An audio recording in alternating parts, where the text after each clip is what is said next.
Hello there guys and welcome, it is MYRNE here, and today it's time for me to welcome you back to yet another episode of our Wigan Athletic Road to Glory here on FIFA 16. Today we are of course still in the transfer window, well into the transfer window. We'll actually be ending the summer transfer window as well this episode and going through deadline day. And we'll also be playing 3 games for you today, so it's a bumper packed episode for you guys to watch today, hence it's a little bit longer. In the background you can see we are just training some of the younger players as well. James Bree, Samet Schenkerveld, Dino Zetterberg, Mikkel Dooland and our signing of last episode, Naby Keita, are being trained at the moment. And talking about last episode, I gave you guys the chance to vote on what striker we should buy last episode, because we've only got Kemar Roof and Will Grigg in the squad, and you guys chose Andre Gray ahead of Lukas Zwolinski out of the 5 options that there were. So we're going to go ahead and make bids for both Andre Gray and Lukas Zwolinski Apokon Chechin, as you can see on the screen in the background. Unfortunately for us, our last bids for both of these 2 players were rejected,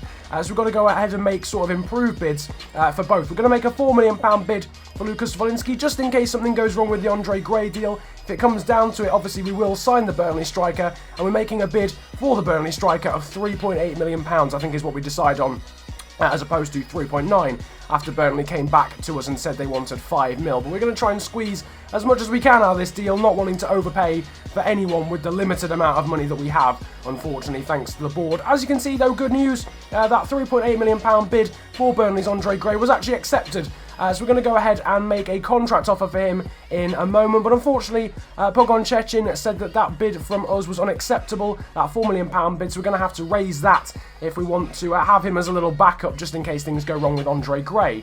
Now, last time I left you guys in terms of the last episode, we were about to play Leicester. However, now we have played Leicester and I haven't shown you, and I'm sure you guys are wondering why.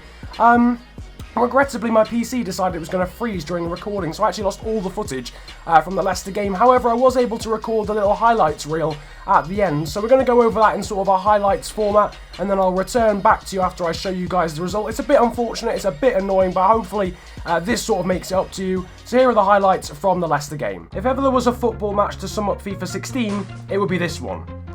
Leicester started the game brilliantly and took a 1-0 lead thanks to Brazilian striker Fernandao. Leicester's goalkeeper was having a predictably invincible game, making many wonderful saves in the first half alone to deny both of our strikers, whilst Alban Lafont was unable to make a save, with Fernandao scoring again into the second half. Wigan's misery was compounded by a Kemar Roof red card just 5 minutes after the second goal for Leicester, before glitch player Dominic Blythe made it 3-0 with the assistance of some awful defending from Jamal Lascelles. 3 shots on target for Leicester and 3 goals. Final score, 3-0. So, as you can see then, a very, very disappointing result against our other career mode team, Leicester, and despite us having 9 shots on target, we lose the game 3-0. I think the less said about that game, the better. Our first loss in the Barclays Premier League, and, well, what a way to do it, unfortunately. It was a pretty damn terrible game, and one that I could see I was going to lose from the outset. It was sort of one of those games that you sort of know you're going to lose before you've even got into it properly. But nevertheless, in the background, in better news, we're at least into contract negotiations now for Andre Gray and Lukas Zwolinski. Apokon Chechin actually accepted a £4.2 million bid for the Polish striker, but once again, of course, Andre Gray is the priority, and if we can sign him, we won't have to sign Zwolinski. In the background, though, we've got a bid for Sam Morsy. Now, I was talking about this last episode. I know you guys sort of in a small amount said that you wanted Sam Morsy to stay, but unfortunately, if we want to try and fund the signings for the players that we actually need to buy, so aka another striker and another left back, which we absolutely need to get, we're going to have to sell Sam Morsy, because we don't have the money, unfortunately, to buy the players that we need to buy. We've got a £1.7 million bid from Leicester for the defensive mid. We are going to bump it up, though, to £2.5 million in terms of a counter offer. Leicester then came back to us and said they were only willing to spend £2 million, just to rub salt in the wounds after beating us 3-0. They're now trying to haggle for one of our players and trying to give us less than we actually want. In the background, though, in better news, you can see Lukas Zwolinski's accepted the contract offer, and actually below that as well, Andre Gray has accepted the contract offer that we laid on the table for both of those guys. Of course, though, we are going to go with Andre Gray because he's the guy who won the vote, and it's an interesting one actually, because Andre Gray I feel as if is quite a realistic transfer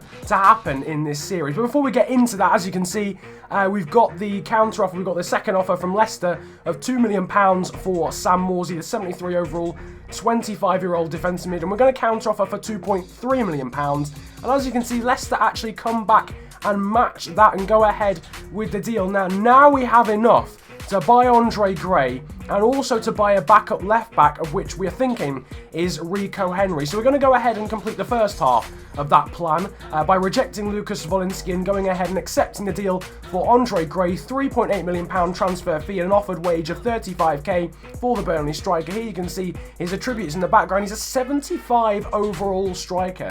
That is not bad whatsoever for £3.8 million, 90 pace, 91 acceleration and 81 finishing. That's very clinical for a 75 overall striker. Very impressed with him. On to deadline day. As you can see, we were on deadline day a moment ago, so that's one deadline day signing. And as you can see, Sam Morsy has left for Leicester. £2.3 million bid, or fee, sorry. We get £2 million of that. So that's another deadline day move, and this time it's someone going out of the club. But we do now have enough to get the players that we really need to get in this squad, because we've only got one left back in the entire squad. If Reece James gets injured or suspended, we're literally screwed. So we're going to go ahead and make a £1 million plus Dan Burn bid for Rico Henry. That is accepted by Walsall, the 71 overall, 20-year-old left back. Hopefully will be joining the club. He wants a pay rise though from 3k to 15k, so we offer him that 4-year contract, an important first team player, and he accepts that contract offer. So it looks as if the Rico Henry deal is going to happen pretty quickly as well. In the comments section last time, you guys were saying that you really wanted me to sign Rico Henry and of course Andre Gray as well, and thankfully I'm going to be able to complete both of those signings, regrettably, after having to sell Sam Morsy. But we've got two players that we absolutely need in return for a player that we don't need that much. We've got Philip Volden as a backup defensive mid. We've got Tim Chow who can play there. Max Power can play there at a push. We've got so many central midfielders that we could afford to sell Sam Morsy, but we really needed a striker in Andre Gray, and we really needed a left back in Rico Henry. Now on top of that,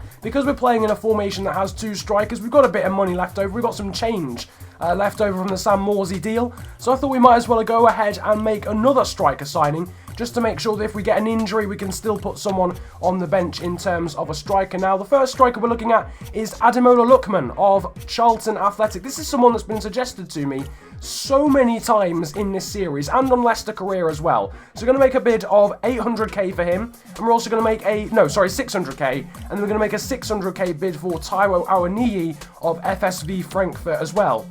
They're both only sort of 66 overall, 67 overall, but they could be quite useful in the squad. They could do a job coming off the bench maybe, or in cup games or whatever. They could make a bit of an impact, and they're pretty young, so we could always train them sort of 70 overall by January. Unfortunately though, our bids for both Lookman and Awoniyi are both rejected by their respective clubs, so we go ahead and make a better deal of better bid, of £1 million. And as you can see, Charlton went ahead and accepted that bid of £1 million for Ademola Lookman. Unfortunately, FSV Frankfurt wanted a little bit too much, given Awoniyi is older and has a lesser overall than Ademola Lookman. I thought we might as well go for the Charlton player. Again, someone that's been suggested to me in the comments section so many times. We've already made two transfers then on deadline day, being Andre Gray and Rico Henry. And now, as you can see, with 5 hours left of deadline day, we've made a contract offer for Ademola Lookman of 6k in wages, and he has gone ahead and accepted that. And we're gonna make a third signing on deadline day and a sixth signing overall in the transfer window. After Alban Lafont, Kaan Ayhan, Naby Keita, Andre Gray, Rico Henry, we now sign Ademola Lookman of Charlton and complete 3 English signings as well on deadline day. I guess you could say it's pretty realistic. And Ademola Lookman, as you saw a moment ago, has confirmed signed for Wigan Athletic for £1 million. Seems like a pretty decent prospect player, and as I said, we can always train him.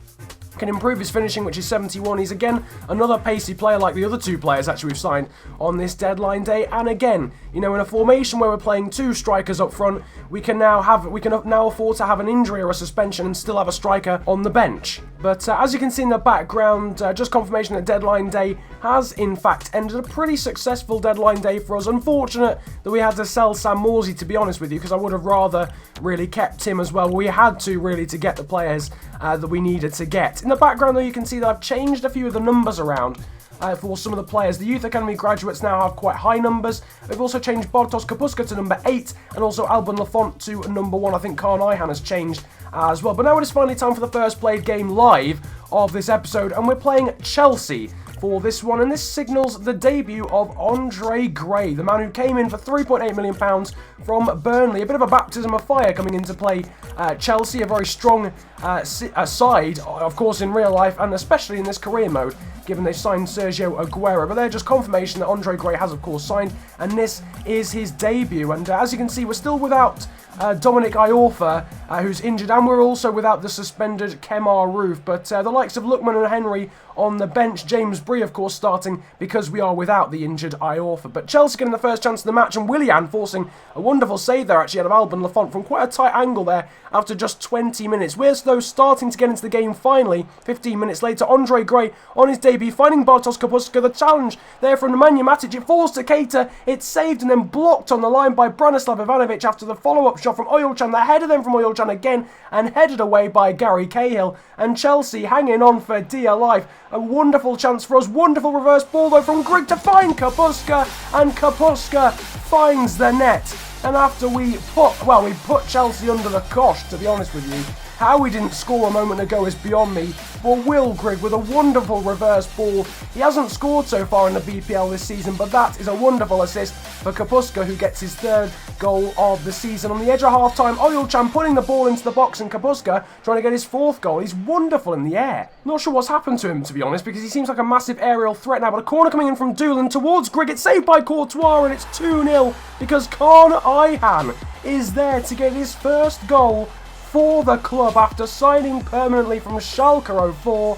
And as you can see, we have now doubled our lead, and Kaan Ayhan gets our second goal, the right place at the right time, and once again winning things in the air directly from corners. This time it's Will Grigg forcing the save from Courtois. He can only parry it into a dangerous position, and Kaan Ayhan is there to double our lead. As you can see though, with 18 minutes to go, Will Grigg, having basically got 2 assists in this game, is departing, and Ademola Lookman is coming on for his debut. And after 2 very strange clearances, Ademola Lookman could have had his first goal after just 10 minutes in a Wigan Athletics shirt there, getting in a very good position. And Lookman now with a wonderful through ball. He's certainly been involved in the game since coming on, finding Mikel Doolan, but Courtois is up to the task as Doolan tried to beat him at his near post. And in the end, we defeat yet another big team, just highlighting really the trend of this game. We go and lose 3-0 to Leicester, and then we go and beat Chelsea 2-0 pretty comfortably, and it's just a pattern of this FIFA, unfortunately. Reece James, though, man of the match. Mikel Doolan with an 8 rating as well. Good rating as well for Alban Lafont. And Andre Gray with a 6.5 on his debut. Ademola Lookman coming off the bench as well and doing a pretty good job. Kapuska and Grigg with good ratings too, but they were substituted. And we're now going to go straight into the second played game of today's episode, because there wasn't really anything that happened off the pitch between the 2 games. So we're now stepping out at the Stadium of Light in Sunderland to play them, and as you can see, it's now time for another player debut. This time though, it is Rico Henry who comes into the side for Reece James. Donovan Daniels is also in. Jason Pearce is into the side too. Joshua Gatt will also replace Mikel Doolan, but apart from that, the squad is basically unchanged for this BPL tie. Andre Gray though finding Bartosz Kapuska, who puts the ball over the top for Oyelchan early in the game, and Oyelchan, our smiley Turkish assassin there, hitting the crossbar in the very early stages of this game. Filip Kostic now putting a ball into the box, and it's headed off the line by Naby Keita. Alban Lafont then having to punch clear after the ball goes back into the box. Eventually it's cleared by our American winger Joshua Gatt. This is a very end-to-end game because now we are going forward. Andre Gray putting the afterburners on, using his pace, putting the ball into the box there for Bartosz Kapuska, but it's a great save by Vito Manone, the Italian, in the Sunderland net. And we're going forward again now into the second half. Joshua Gatt using his pace, and again it's a wonderful save from Manone. Perhaps could have done better, but it was on Joshua Gatt's weaker foot, unfortunately. Sunderland though now going forward with Kazri, and Kazri has pulled out a wonderful shot in the 68th minute. And a game that has been massively even and massively end-to-end. Very enjoyable, actually. Props to Sunderland for it. But Sunderland have now taken the lead. Kind of undeservedly, I don't know. We've had the more of the chances. But Andre Gray now going forward, trying to get his first goal for the club. But Vito Manone once again pulling out the stops and pulling out a great save. And unfortunately, that signals yet another defeat for us. A second defeat in the episode. And having beaten Chelsea, we've lost to Leicester and Sunderland. I mean, we lost to Leicester heavily as well. and now we've lost to Sunderland.